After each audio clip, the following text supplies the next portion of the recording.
Hello, everybody. I hope you can see me, you can hear me all right. I cannot see anybody, but that's normal. Welcome to this webinar brought to you by Loughborough University in London. Thanks very much for joining us this afternoon. I am Gerhard Schnyder, Professor of International Management and Political Economy at the Institute for International Management and Entrepreneurship here at Loughborough University, London. I will give you in a minute a short taster lecture to give you a sense of the sort of things we teach, we think are important for students of international management and entrepreneurship to learn in the 21st century. I'm joined today by Dan Robinson, who is in our future space team, and he will talk to you a little bit later about employability and so forth. We are also joined today by three of our student ambassadors, Sharon Jing and Onito Salin, who are on different programs and who will be available for question and answers at the end of our presentation. So stay tuned. We will have about an hour to go through all these things to give you a good sense of what we do here at Loughborough University in London. So let me start with my short taster lecture. I wanted to sort of give you a sense of why we think what we do at Loughborough University in London in my institute, Institute for International Management and Entrepreneurship, is quite special and quite different from what many other international management programs tend to teach and do. So indeed, the title of my lecture is How do multinationals from emerging economies reshape the world economy? That's a question that me and my colleagues, we're 13 academics in my institute currently, what we are interested in, what we also study, as academics, as researchers. So when I started studying international management, and I'm not going to tell you when that was, it was a long time ago, and you can see that from this slide here. I hope it's big enough and visible, but what you can see is a very boring looking chart from the 1970s. That's not when I studied, but that's when this chart was created. So what we studied at the time is how companies, primarily from Europe and the US, are going to other places. And while they do that, how do they choose the country they will enter next, right? And this chart, in a sense, sort of shows you the case of Sandvik, which is an engineering company from Sweden that started internationalizing already in the 19th century, so a very long time ago. And it started going first to countries very close to home, like Denmark and Norway, from Sweden to Finland, and then Germany, and then further afield. So this was the typical pattern of internationalization of firms from Europe, from the US in the 1950s and 60s and 70s and so forth.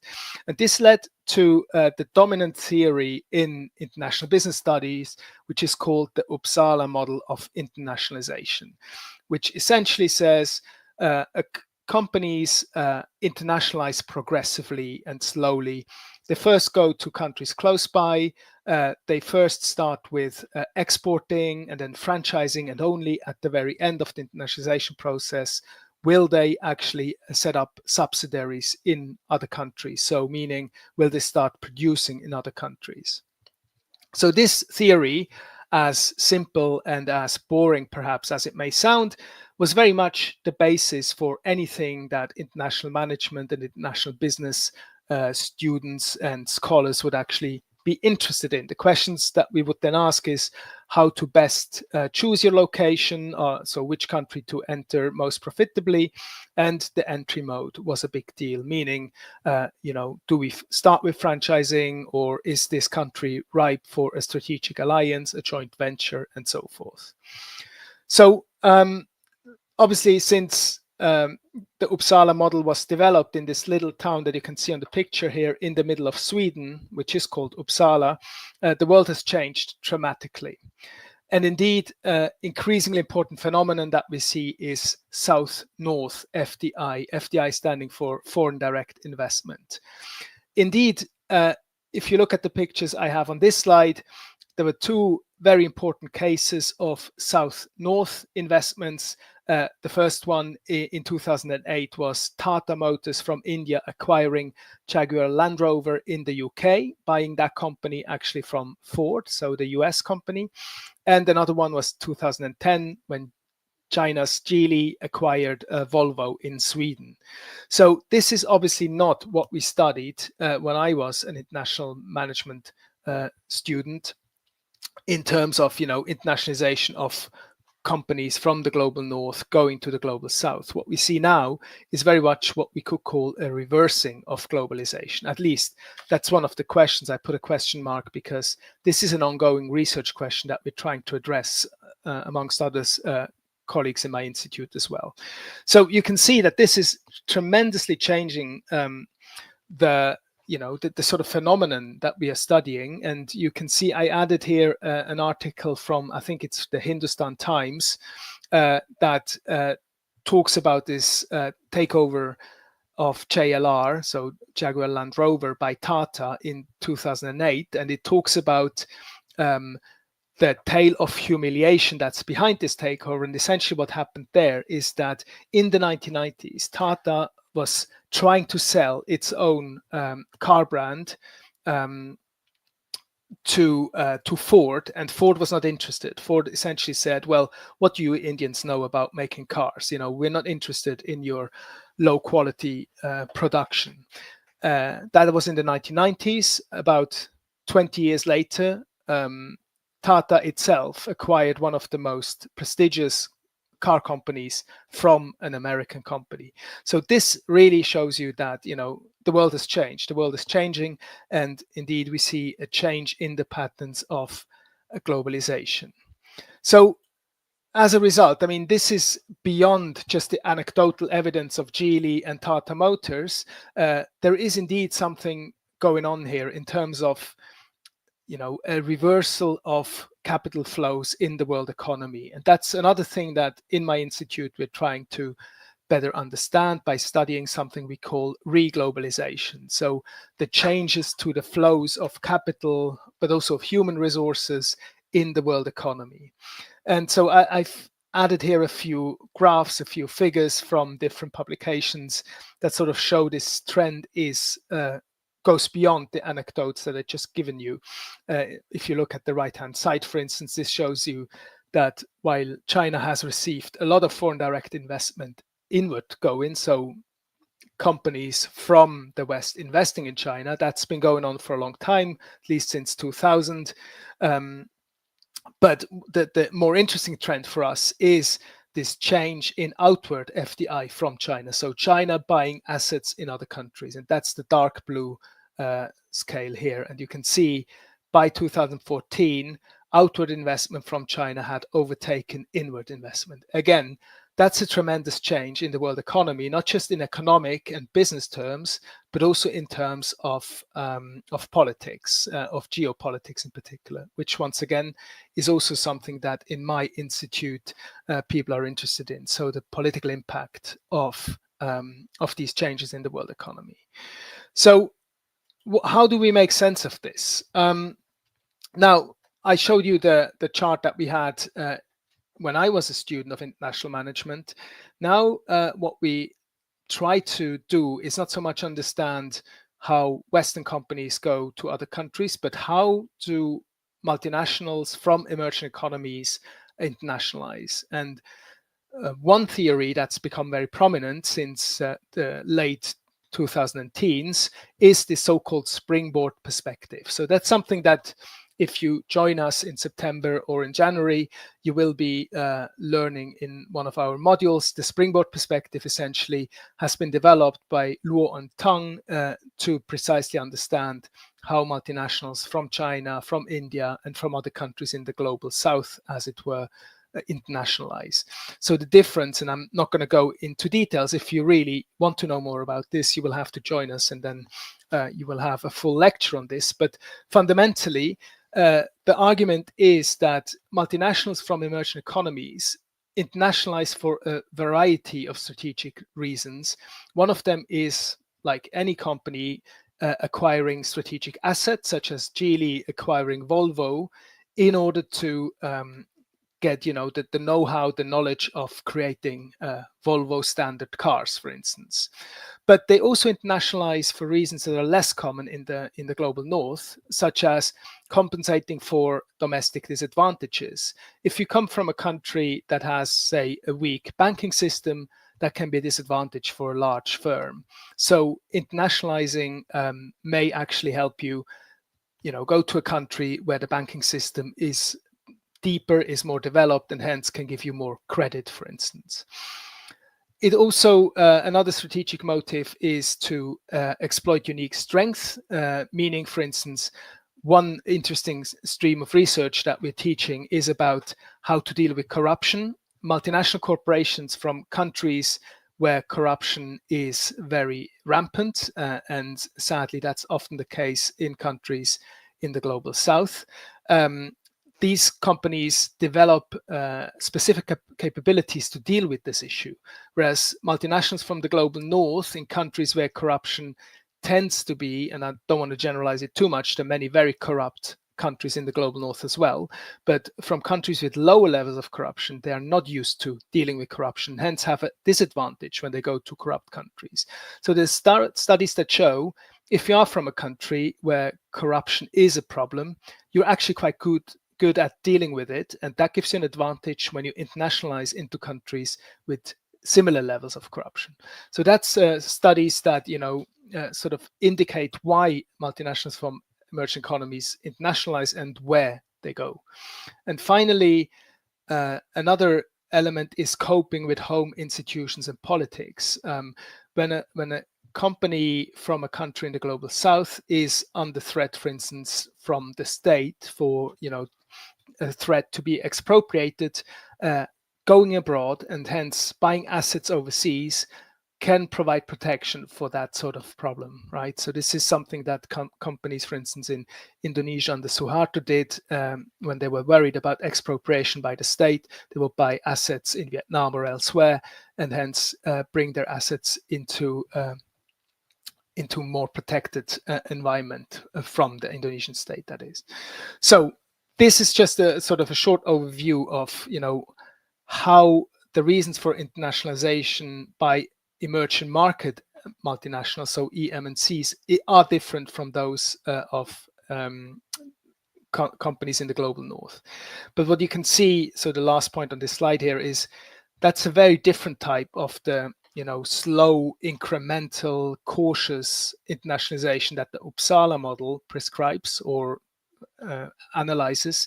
This is radical OFDI, so outward foreign direct investment. This is very different from the phenomenon I've been studying initially, right? And it requires new ideas, it requires new thinking, it requires new theories in terms of how we understand internationalization and globalization. And that's precisely the sort of things that colleagues and I are interested in, that we research, but also that we teach in our different programs. Indeed, just to sort of come to a conclusion here, studying international business and entrepreneurship at Loughborough University in London implies at least three special things. And again, I think this still makes us very distinct from other universities in the UK. The first one, and maybe the most important one, is that we consider context very seriously, meaning that we do not teach universalist approaches such that, the Uppsala model developed in Sweden in the 1970s is expected to explain what's happening in Delhi or Abuja in the 21st century. We very much believe that in order to understand international business, we need to understand the context in which international business happens. So one of our taglines here at Loughborough University London is taking context seriously. So we want to both delve deeply into the different countries that we're studying, and we also want to learn actually from you, from our students who join us from all countries around the world, all sorts of different countries, and that leads to very interesting classroom discussions about how our experiences differ. What works in Delhi may not work in Abuja or Beijing or in other countries or other cities around the world, right? So this sort of exchange across cultures, across countries is an important element to actually better understand the context in which international business takes place. And I think that really gives you an edge in terms of your knowledge and your experience when you graduate from us. The other thing that sets us apart, I guess, at least we think we're at the cutting edge of this trend, is that we really think about the world as a place that is changing very rapidly and in very important ways. This leads us to also ask our students to think about things beyond, the boring questions of where to next internationalize and which entry mode to choose.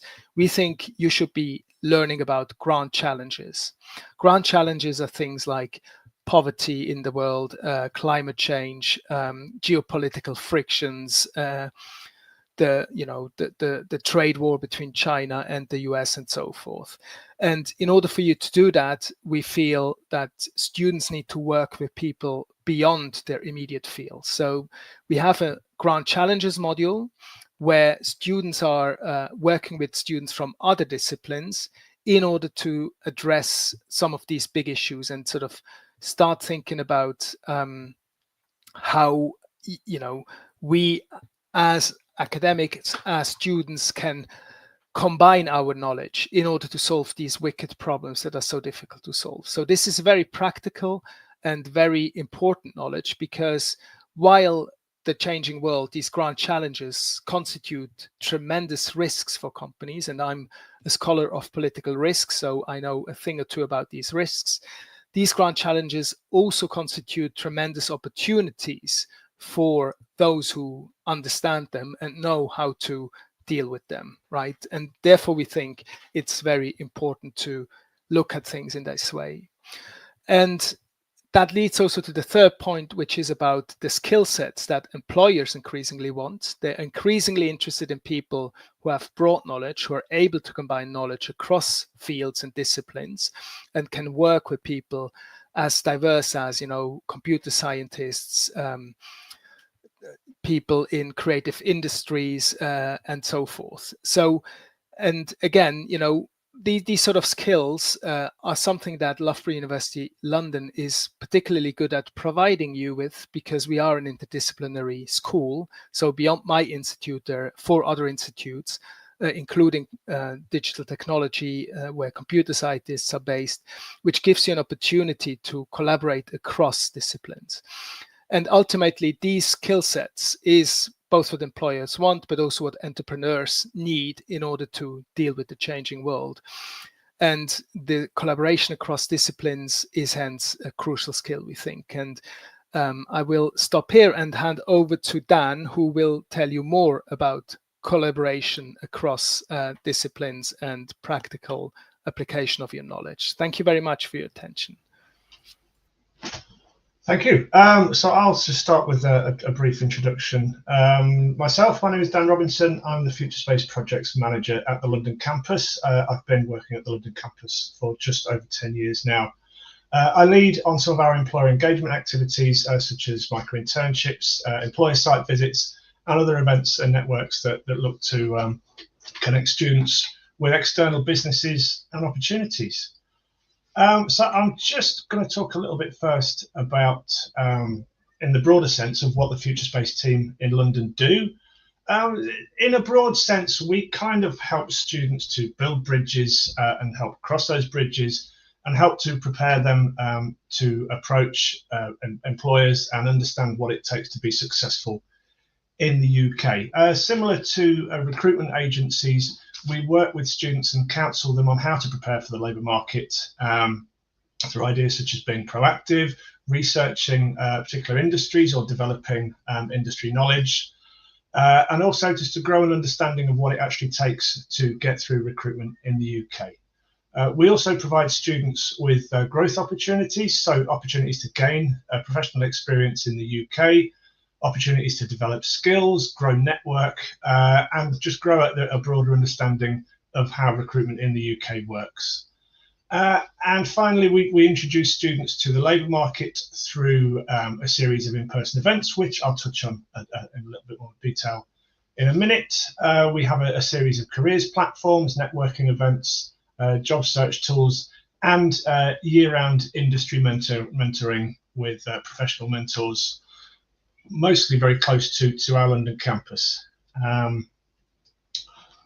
So if I just talk a little bit about how Future Space maybe interacts with the wider campus activities there, and here is a representation of a typical year at Future Space, starting with, if I start on the left, you can see opportunities such as the micro internships or an induction sprint, which are opportunities for students straight away to arrive and start working with businesses to develop skills and learn more about their particular industry or business of choice. We also have part-time jobs events and things such as the Careers Insight event. So the Careers Insight event is slightly different to a jobs fair or a jobs event in that we will have institute-specific panels. These panels are made up of alumni coming in from all sorts of industries, and they can come in, talk to our students, both about the challenges that they overcame when they were getting through recruitment, but also to give them some insight into what having those kind of roles in the UK might be like, so that students can grow a little bit more understanding about where they might want to be in 1 year or 5 years' time. And that, of course, is supplemented with a broader careers offer around employer site visits, careers appointments, CV review, job search, networking events, volunteering opportunities, workshops, and a range of drop-ins facilitated in the space of Future Space on the ground floor. So then coming over to semester 2, which is the January intake, we kind of recycle some of the induction activities to welcome our January cohort, but also the collaborate activities such as the collaborative project and the collaborative dissertation start to take place just after the January intake arrive as well. We also have further events around, so Talk Sport is a big sport business insight event hosted at both campuses, which gives our students a big opportunity to hear from guest speakers and attend workshops focusing on a range of activities around sport business. We also have another cycle of Monday mentoring. As I mentioned, this is professional industry people working with our students to figure out career goals and help them develop those ideas. We also have some more entrepreneurship focused activities such as Startup London and Venture Crawl, which again I will touch on in a few minutes. But first I'm just going to share a few images just to sort of give you a flavour of what Here Eastern at our London campus is like.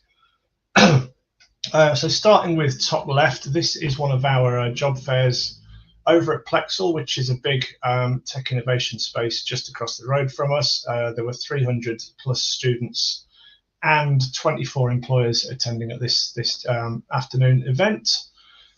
Top middle is one of the panels from one of our Careers Insight events. This panel here was more sport focused, and it has alumni visiting from IMG, from Sports Interactive, from AI.io, who are a sport data organisation working with, amongst others, Chelsea Football Club. Top right is one of our basketball networking events, which we hosted our most recent one last Thursday. And yes, I am still aching, but that's what I get for playing basketball at my age. The idea was we wanted to try something a little bit different in terms of networking. We thought that interactive sport, playing with potential employers, might give our students the opportunity to demonstrate such skills as problem solving, as leadership, as teamwork, and then this wraps up with some networking and refreshments afterwards, which gives our students an opportunity to have a bit more of an informal chat with the potential employers that they have just played with. Bottom left is a photo from one of our more recent Community Celebration Awards events. The students featured there are all recipients of our Personal Best Award, which is something that all of our students can work towards, which helps them to sort of bench and track their progression through the series of different events that we have, and receive additional recognition for that. Bottom right is one of our site visits. I mentioned Sports Interactive earlier, Sports Interactive are literally right across the road. They are part of Sega Games and most well known for the series of Football Manager games. And Matt, their Chief Operating Officer, quite often very kindly offers to host our students to learn about their marketing, about licensing, and a range of other things that they do across the road from us there.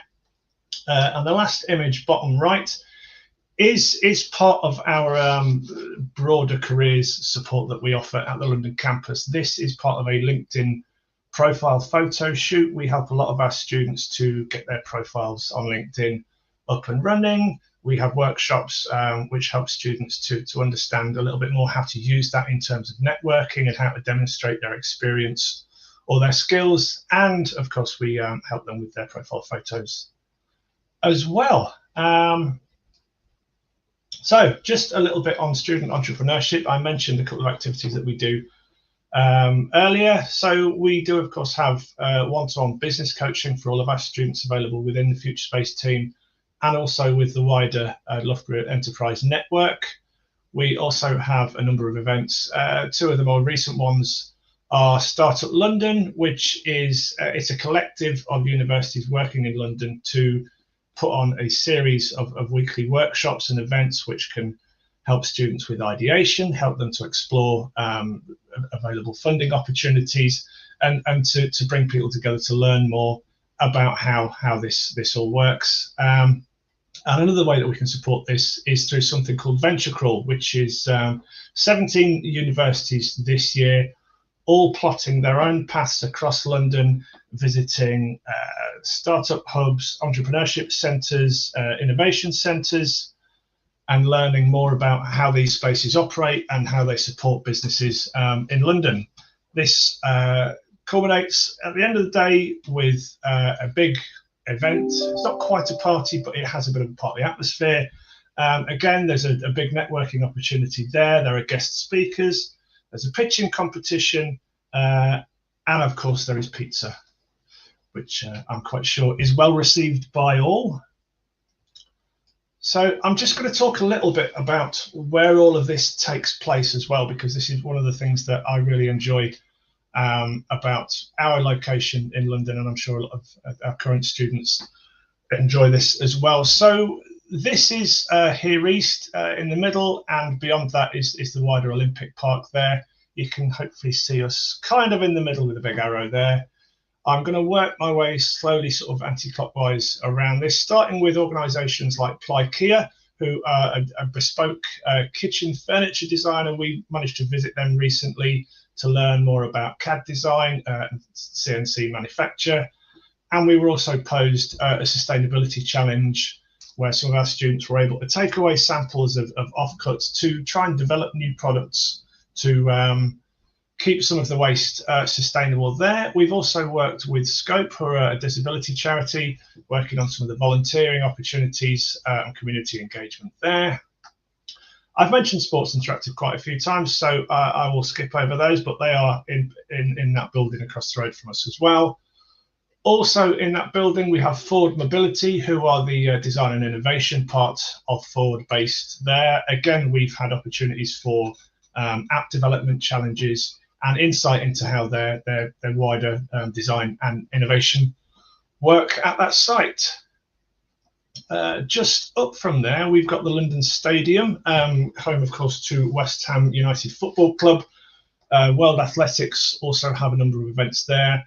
We have a strong relationship with an organisation called Delaware North, who typically employ around 50 to 60 of our students in part-time roles just to help people get through what is a busy year in London. So there are part-time jobs available just on the doorstep there.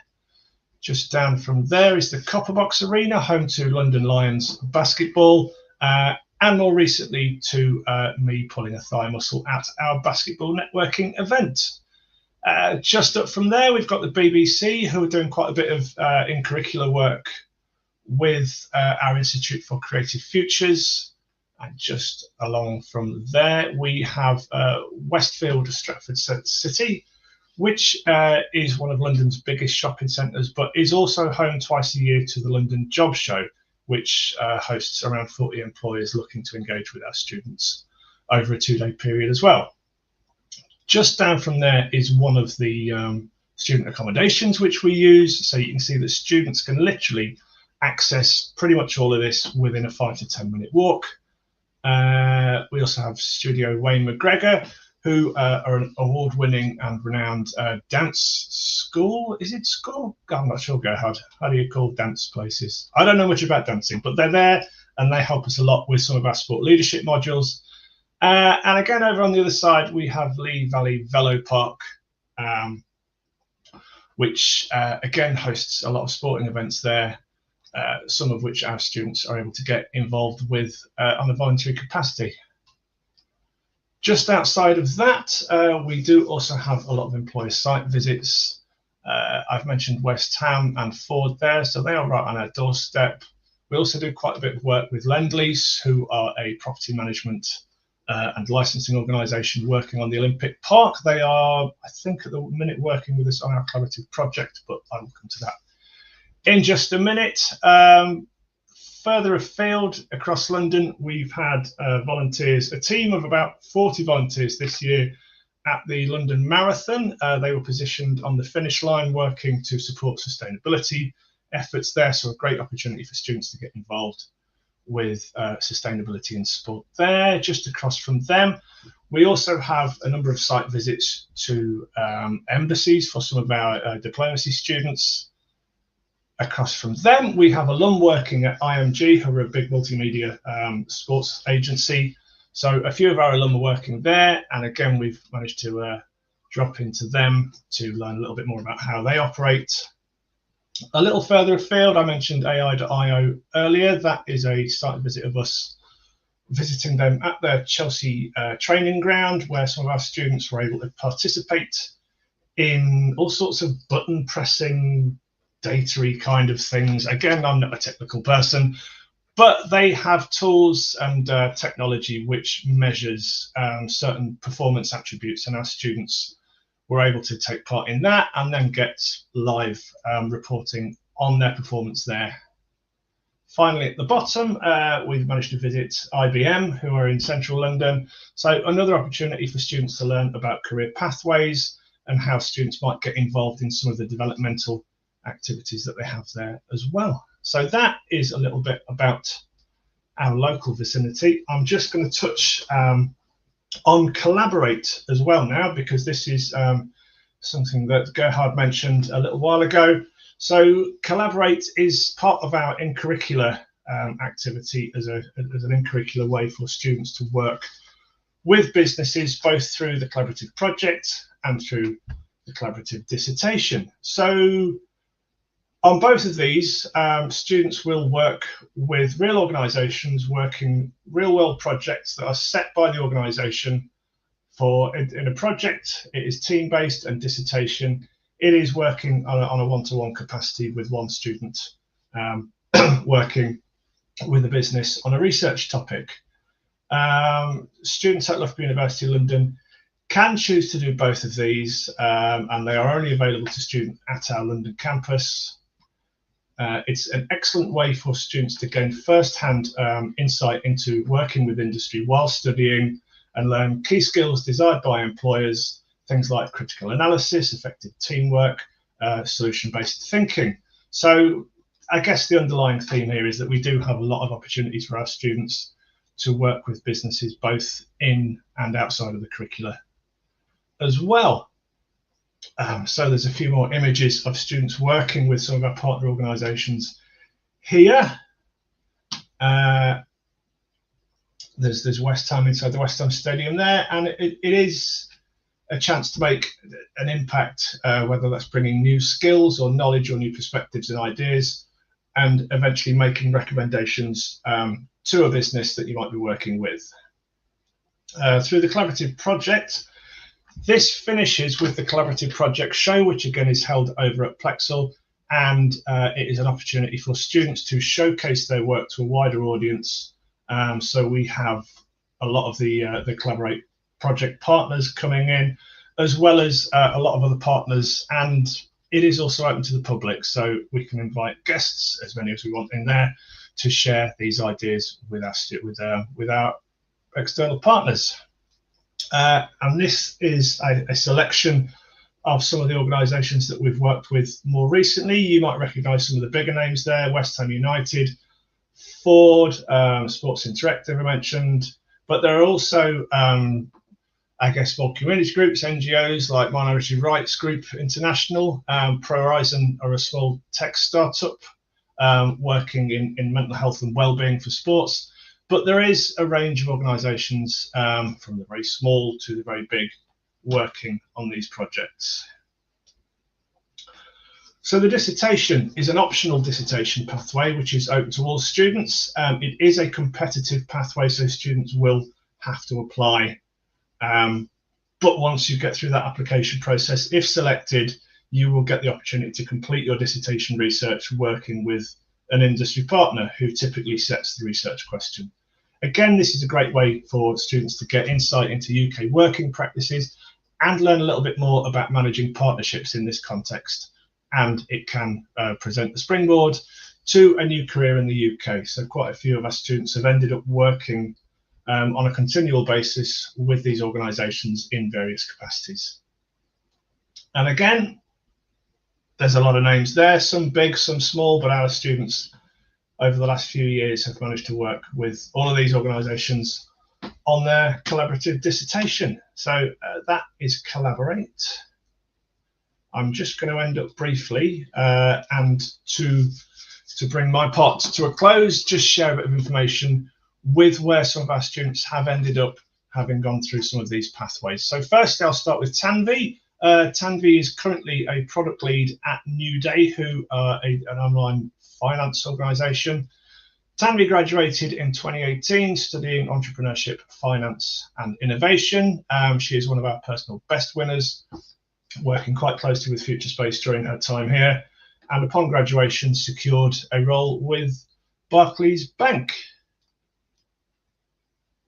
So next on my list is Ananya Chandrasekhar, who is now a data analyst at Sky. She graduated 2022, studying digital innovation management. She undertook a micro internship with 422 Foundation. They are an organisation who work to try and present developmental opportunities to underprivileged youth in the area that we are based in. And Anya's role was focused around client engagement and some of the marketing there. And again, was a personal best winner, undertaking a lot of the activities that we had there. Next, I'll move on to Soya. So Soya is a junior commercial whip manager at Ogilvy. I think she actually might have worked with Ogilvy as part of her Collaborate activities as well. So Soya graduated in 2023, studying digital finance. She had a role as a student ambassador. She also undertook a micro internship working with PT Fitness Coach. That is a new emerging app which is looking to aggregate sports service users and help them to connect with coaches in their local area. And again, a personal best winner through all of this, and her time through Future Space served her well to get her current position. Speaking of ambassadors, Gabby Ledger was actually our Future Space student ambassador a couple of years ago, working closely with the team on marketing and events activities. She also worked on a lot of student liaison. She did her collaborative dissertation with FIFA, working around sustainability within world football, and is now sustainability project coordinator at World Athletics. And just the last case study from me, you'll be glad to hear. Shengzhu Xian, who is a marketing analyst at Two Circles. He graduated in 2024, studying sports analytics and technologies. He spent a lot of time receiving counselling and support through the Future Space team. He managed to secure volunteering opportunities at both the London Marathon, just pictured left there, and also the Ballers League, which is a new, massively televised, actually, five-a-side tournament that is going on at the Copper Box. He also explored micro-internships with tech startups. He attended a lot of the jobs fairs, and he completed his collaborative dissertation with Nottingham Forest Football Club, which is pictured on the right there. So that is a series of case studies from me, and I hope that has been useful to try and give you a flavour as to what Future Space does and how we can help students' career aspirations at the London campus.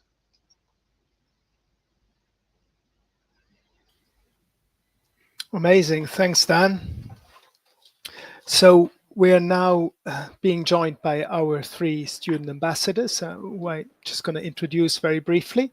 So we've got Sharon, who is currently doing an MSc in International Project Management. Hi, Sharon. Thanks for joining. We've got Jing, who is on the MSc Entrepreneurship and Innovation Management. Hello, Jing. Thanks for your time. And we've got Oniso Tin, who is a MSc International Sustainable Development student. Hi there. Thanks for joining. So you have now a chance, those of you who are watching this, listening to us, to ask your questions. I think you know how to do that. And we have then a bit of time to answer those depending on who they are for. So I can see the first question is in the chat. It's for me, actually. How does the programs integrate real-world challenges into curriculum to prepare students for dynamic global business environment? So yes, this is an excellent question, and I'm very much aware, but that is an important element of your training, of your skills acquisition. And I mean, Dan has just presented to you some of the ways in which we integrate real-world challenges into our curriculum. So one is the collaborative project, the collaborative dissertation, which are all part of your curriculum. But obviously, we also do other things. We have, for instance, guest lecturers on most of our modules. So we do invite people from the real world to talk to you and to give you a sense of, how they use academic research and so forth. In my modules, for instance, I've regularly got guest lectures from the EBRD, that's the European Bank for Reconstruction and Development, which is sort of the equivalent to the Asian Development Bank and part of this, development bank universe. So guest lectures is another way, but obviously we also have alumni events, right, which give you a good sense of what sort of skills our former students think you should acquire in order to be competitive in this global business environment. I hope this is answering the question, but do let me know if it doesn't. We've got a second question now for Sharon. How accessible are academic tutors or module leaders if a student needs extra help understanding of course material? Sharon, do you want to have a go at that? Yeah, thank you so much. Can you hear me? Yeah. Yeah. So academic tutors and modules are like very accessible, like readily accessible to anyone. We have the modules are on Learn. We use a system called Learn where you can access all lectures and recordings to lectures as well. If you need to go over the lecture you attended or you happen to miss that lecture, you also have access to your tutors, your academic tutors. You can email them. You usually meet them in the offices, or you can have calls. I've had calls with some of my tutors. I've had in-person meetings with some of my tutors. So accessibility to modules and academic tutors is readily available for all students. Thanks, Sharon. Maybe just to add to that, for those of you who are not familiar with the principle of academic tutor. So every one of you, when you join us, will be given a tutor. So this is a person, not just the person that's actually lecturing on your modules, but actually somebody, that you can contact for questions beyond your modules as well, right? So each one of you will have a personal tutor, that's what we call them, whereby you've always got somebody you can ask questions if you don't know, if you're lost, if you don't know who to ask. So that's an important thing. And maybe another thing to add to Sharon's point is we've got a very good staff-student ratio. So compared to other universities I've worked at, we tend to be very happy to meet with students because we actually, frankly, we can do that because we have got time to do it. So thanks, Sharon. So is there any other questions in the chat? There's one for Jing. How is life in London as a PG student? Do you find it beneficial to your career development? Jing, do you want to have a go at that one? Okay. Can you hear me? Yeah. Okay. How's my life in London as a PG student? Yes. Yeah, so first of all, I think London is perfect for a PG student. So you are postgraduate, so that means you already have some experience, and you already have some idea of your life, what you do, what you like, and there's a big city you can explore. So for example, if you like sports, recently it's lots of football matches you can watch in London, and you can join, and you can easily find fans, and maybe you support some team, and you can easily to make some friends through this, and other events you can join, because London have lots of different events you can join, no matter what you like. For example, there's lots of museums, and lots of them are free. So you can explore anything you like, and you can totally build a life here. So that's wonderful. And another thing is how do I find it beneficial to my career development? So for this, I think first thing we should deal with is you should have some chance to integrate into UK society, because it's a different culture. And if you want to stay in UK, I suggest you can have a part-time to easily to as a start to integrate into this society, and that's the first thing. And another thing is you can join different events, because actually Dan mentioned before, Future Space have lots of events for students, and you can join, and you can make some friends, and you can build your networking, and that will help you to join for a job or something future plan. And at last, I think more important is if you don't know what you want to do, or if you have a direction of your a future career, and you are not sure, you can always ask your personal tutor, or you can make an appointment with Future Space. They will help you. So yeah, that's my that's all. Thank you. Thanks, Jing. Can I just ask, do you live in Unite, or do you live in a student accommodation in London, or? Oh, I live in Canary Wharf. In Canary Wharf, but student accommodation, or? No, it's private rent. Okay, good. Yeah.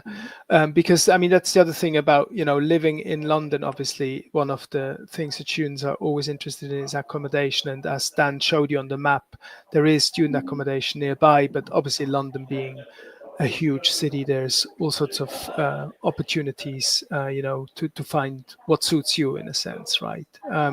So I've got another question. Thanks, Jing, for that. For Dan, what resources are available to assist students in developing their career experience? Are there part-time work opportunities? I think you touched upon some of this, but do you want to elaborate, perhaps?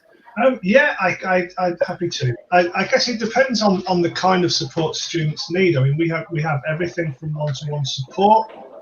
If students are more comfortable in a group setting, we have Monday mentoring as well, which is an opportunity for students to receive counselling or mentoring from industry professionals. We have a host of online tools.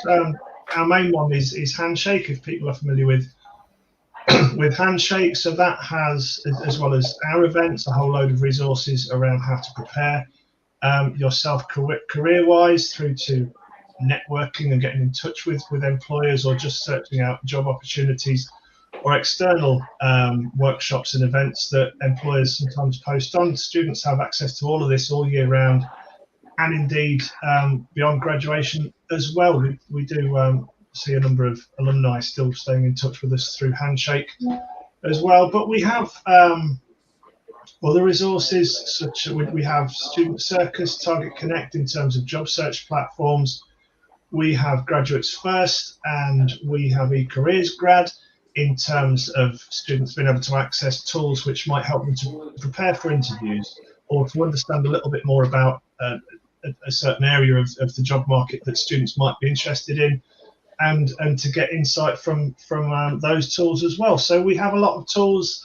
As Gerhard mentioned earlier, we do have a good student to staff ratio. So we are generally on hand if students need us, either through email, through dropping in person. We're usually very, very available for students if they have, for example, a last minute query about CV for a job that they've just seen, or if they've got a job interview coming up, we're always able to support them in that sense as well. We're also there to advise if students are interacting with a business or an organisation, be it through the collaborative project or the collaborative dissertation, or through extracurricular activities such as micro-internships.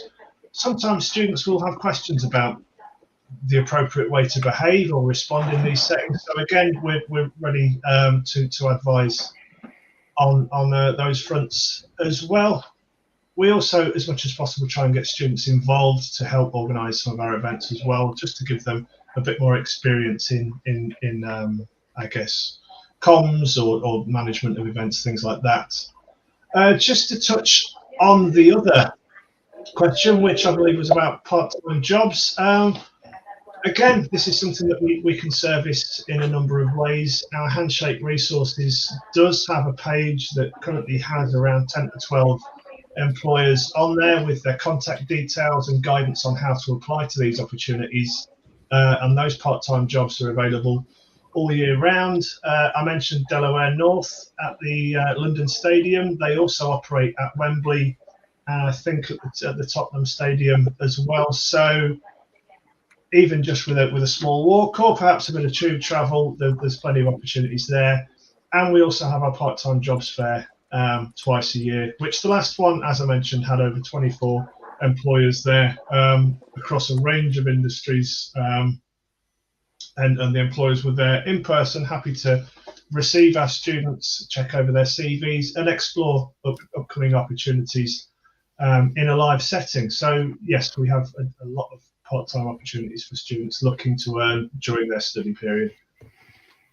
Brilliant, thanks, Dan. So we're reaching the end of this session, but just before we finish, I mean, I don't know. I obviously personally do not attend these information sessions from university myself, but I'm imagining many of the things we said today may sound a little bit like, well, everybody says that, but I can assure you, I mean, frankly, I'm a big fan of our Future Space team. And when I talk to students why they chose Loughborough London, Future Space is one of the main reasons, because it really is different from other universities. And please do get in touch, do check us out, find me on LinkedIn, ask more questions. I can put you in touch with alumni and current students so that you hear it from the horse's mouth, as it were.